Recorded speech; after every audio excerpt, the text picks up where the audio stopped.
ಕರುನಾಡಲ್ಲಿ ಮುಂಗಾರು ಕಣ್ಣಾಮುಚ್ಚಾಲೆಯ ಆಟ ಆಡ್ತಾ ಇದೆ. ಆತಂಕವನ್ನ ಎಡೆ ಮಾಡಿಕೊಡ್ತಾ ಇದೆ. ಒಂದು ಕಡೆ ಅಬ್ಬರದ ಮಳೆ, ಇನ್ನೊಂದು ಕಡೆ ಬರ ಸಿಡಿಲು.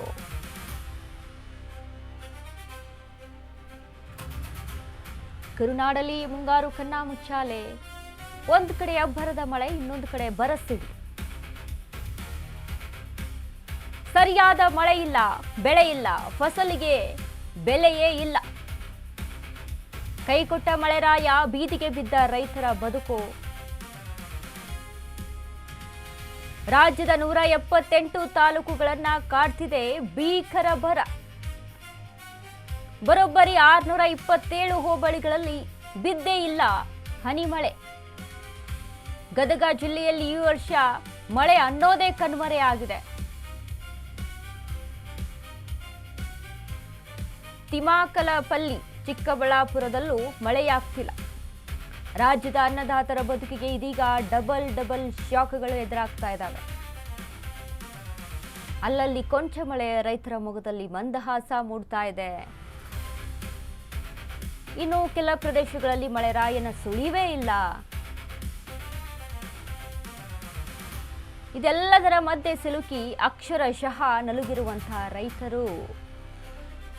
ಬಿತ್ತಿದ ಬೆಳೆ ಮೇಲೆ ಏರ್ತಿಲ್ಲ, ಬೀದಿಗೆ ಬಿದ್ದ ರೈತನ ಬದುಕು. ಕಷ್ಟಪಟ್ಟು ಬೆಳೆದ ಬೆಳೆ ಕೈ ಸಿಗೋ ನಿರೀಕ್ಷೆ ಮೂಡ್ತಿಲ್ಲ. ಇಂದಲ್ಲ ನಾಳೆ ಮಳೆ ಬಂದೇ ಬರುತ್ತೆ ಅಂತ ವೇಟಿಂಗ್ ಅಲ್ಲಿ ರೈತರಿದ್ದಾರೆ. ಬಟ್ ಮಳೆಯ ಮುನ್ಸೂಚನೆಗಳೇ ಕಾಣಿಸ್ತಾ ಇಲ್ಲ. ವರುಣನಿಗಾಗಿ ಜಾತಕ ಪಕ್ಷಿಯಂತೆ ಕಾಯುತ್ತಿರುವಂತಹ ರೈತ. ಹನೆ ಮಳೆಯಾಗ್ತಿಲ್ಲ, ಹೀಗೆ ಮುಂದುವರೆದರೆ ಆತಂಕ. ಒಂದು ಕಡೆ ಒಂದಿಷ್ಟು ಜಿಲ್ಲೆಗಳಲ್ಲಿ ಮಳೆ ಸುರಿತಾ ಇದೆ, ಮತ್ತೊಂದಿಷ್ಟು ಜಿಲ್ಲೆಗಳಲ್ಲಿ ಮಳೆ ಆಗ್ತಾ ಇಲ್ಲ. ಬರದ ಆತಂಕ ಮೂಡ್ತಾ ಇದೆ, ಬರ ತಾಂಡವ ಆಡ್ತಾ ಇದೆ. ಇದರಲ್ಲಿ ಕರುನಾಡಿನ ರೈತರು ಕಂಗಾಲಾಗಿ ಹೋಗಿದ್ದಾರೆ. ಬಿತ್ತಿದ ಬೆಳೆ ಕೈ ಸೇರ್ತಾ ಇಲ್ಲ. ಬಿತ್ತನೆ ಆಗಿದೆ, ಬಟ್ ಬೆಳೆನೇ ಚಿಗುರೊಡಿತಾ ಇಲ್ಲ. ಚಿಗುರೊಡೆದು ಬೆಳೆದ್ರೂ ಕೂಡ ಮುಂದಿನ ದಿನಗಳಲ್ಲಿ ಸರಿಯಾಗಿ ಫಸಲು ಕೊಡುತ್ತೇನೋ, ಕೈ ಸೇರುತ್ತೇನೋ ಅನ್ನೋ ನಂಬಿಕೆನೂ ಇಲ್ಲ ಈ ಮಳೆಯ ಜೂಜಾಟದಿಂದಾಗಿ. ಮತ್ತೊಂದು ಕಡೆ ಬೆಳೆದಂಥ ರೈತರ ಬೆಳೆಗೆ MSP ಬೆಂಬಲ ಬೆಲೆ ಸರಿಯಾಗಿ ಸಿಗ್ತಾ ಇಲ್ಲ ಅನ್ನುವಂಥದ್ದು.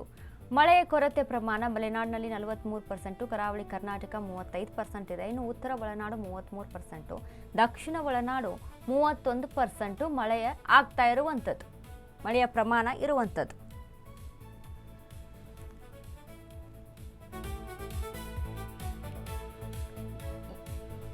ಎಲ್ಲೆಲ್ಲಿ ಮಳೆ ಆಗ್ತಾ ಇದೆ, ಯಾವ ಜಿಲ್ಲೆಯಲ್ಲಿ ಅಂತ ನೋಡಿದಾಗ ಬೆಳಗಾವಿ, ಕೋಲಾರ, ಧಾರವಾಡ, ಉಡುಪಿ, ಕಲಬುರಗಿ, ಉತ್ತರ ಕನ್ನಡ, ಯಾದಗಿರಿ, ದಕ್ಷಿಣ ಕನ್ನಡ ಮಳೆ ಆಗ್ತಾ ಇದೆ.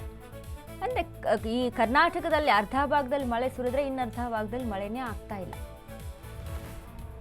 ಹೀಗಾಗಿ ರೈತರು ಕಂಗಾಲ ಹೋಗಿದ್ದಾರೆ. ಏನು ಮಾಡೋಣ, ಬೆಳೆಯನ್ನೇ ನಂಬ್ಕೊಂಡಿರ್ತೀವಿ, ಕೃಷಿಯನ್ನೇ ನಂಬ್ಕೊಂಡಿರುವಂಥದ್ದು. ಇನ್ಕಮ್ ಇಲ್ಲ ಅಂತ ಅಂದಾಗ ರೈತರು ಏನು ಮಾಡೋಕ್ಕೆ ಸಾಧ್ಯ ಆಗುತ್ತೆ? ರೈತ ನೇಗಿಲು ಹಿಡಿದಿಲ್ಲ ಅಂತ ಅಂದಾಗ ಎಲ್ಲರೂ ಕೂಡ ಮಣ್ಣು ತಿನ್ನಬೇಕಾದಂಥ ವ್ಯವಸ್ಥೆ. ಬಟ್ ಏನು ಮಾಡೋಣ, ಮಳೆ ಸುರಿತಾ ಇಲ್ಲ, ಬೆಳೆದ ಬೆಳೆ ಕೈ ಸಿಗ್ತಾ ಇಲ್ಲ. ಮುಂದಿನ ದಿನಗಳಲ್ಲಿ ಬೆಳೆ ಚಿಗುರೊಡೆದು ಸರಿಯಾಗಿ ಫಸಲನ್ನು ಕೊಡುತ್ತೆ ಅನ್ನುವಂಥ ನಂಬಿಕೆನೂ ಇಲ್ಲ. ಒಂದು ರೀತಿಯಾಗಿ ಜೂಜಾಟ ಆಡ್ತಾ ಇದೆ ಮಳೆ. ಅರ್ಧ ಭಾಗದಲ್ಲಿ ಮಳೆ ಸುರಿದ್ರೆ ಇನ್ನು ಅರ್ಧ ಭಾಗದಲ್ಲಿ ಮಳೆನೇ ಇಲ್ಲ. ಬರದ ಕೊರತೆ ಹೆಚ್ಚಾಗಿದೆ. ಇಂಥ ಸಿಚುವೇಶನ್ ರೈತರು ಕೂಡ ಕಂಗಾಲಾಗಿದ್ದಾರೆ. ಏನು ಮಾಡೋದಪ್ಪ ಅಂತ ಸರ್ಕಾರಕ್ಕೂ ಕೂಡ ಮನವಿಯನ್ನ ಮಾಡ್ಕೊಳ್ತಾ ಇದ್ದಾರೆ. ಏನಾದರೂ ನಮಗೆ ನ್ಯಾಯ ಒದಗಿಸಿಕೊಡಿ, ಈ ರೀತಿಯಾದಂಥ ಸಿಚುವೇಶನ್ ಆಗಿದೆ. ಹೀಗಾಗಿ ಒಂದಿಷ್ಟು ಜಿಲ್ಲೆಗಳಲ್ಲೂ ಕೂಡ ಬೆಳೆ ವಿಮೆಯ ದಿನಾಂಕವನ್ನು ಎಕ್ಸ್ಪೆಂಡ್ ಮಾಡಿರುವಂಥದ್ದು ಕೂಡ ಅರ್ಜಿ ಹಾಕೋದಕ್ಕೆ ಅಂತ. ಅದನ್ನು ಕೂಡ ಗಮನಿಸ್ಕೊಳ್ಳಿ, ಎಲ್ಲ ರೈತರು ಕೂಡ ಗಮನಿಸ್ಕೊಂಡು ಯಾವಾಗ ಈ ಜುಲೈ 31ರವರೆಗೆ ಅದು ಅವಕಾಶ ಇದೆ ನೋಡಿಕೊಂಡು ಬೆಳೆ ವಿಮೆಗೂ ಕೂಡ ಅಪ್ಲೈ ಮಾಡ್ಕೊಳ್ಳಿ.